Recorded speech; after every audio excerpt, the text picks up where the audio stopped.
Oh, I ain't stopping, doubling down all day long. And how can you cut Medicaid, but you're adding trillions to the deficit? And then for the people who say they're conservative and they're only fiscal hawks, how can you sit there and argue that you this type of individual that has fiscal responsibility, but you intentionally ignoring all the red flags that's gonna go along with it?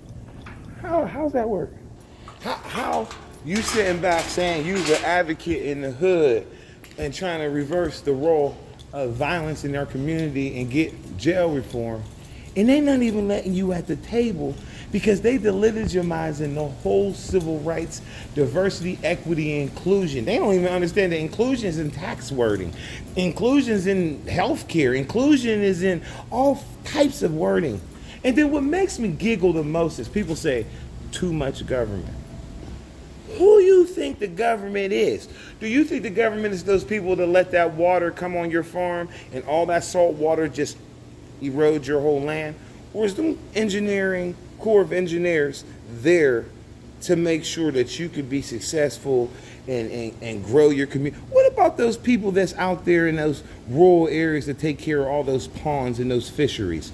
They're not meaningful to anyone. They don't mean anything to the environment. So the EPA can reduce regulations and make it more healthier, but the Health and Human Services is okay with rolling back years of work of studies on cancer patients and African Americans with cancer.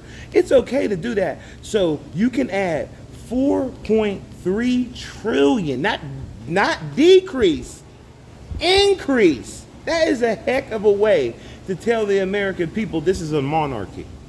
Because this is not a group idea. No way. A group idea would have pros and cons. You go to a therapist, they say pros and cons. You go to a psychiatric, pros and cons. You go to anybody that's going to give you common sense, they're going to tell you there's pros and there's cons.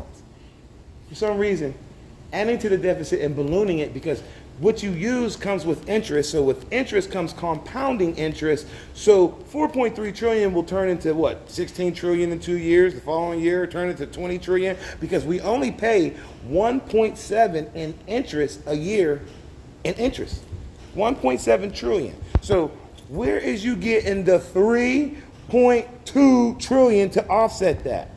You're going to hurt the working class people that you need to help to make sure that they're working and healthy so they can go to work and pay into your tax system. So for every dollar you make two. So why would you cut your dollar in half and say you're helping someone? Oh, because of the tariffs.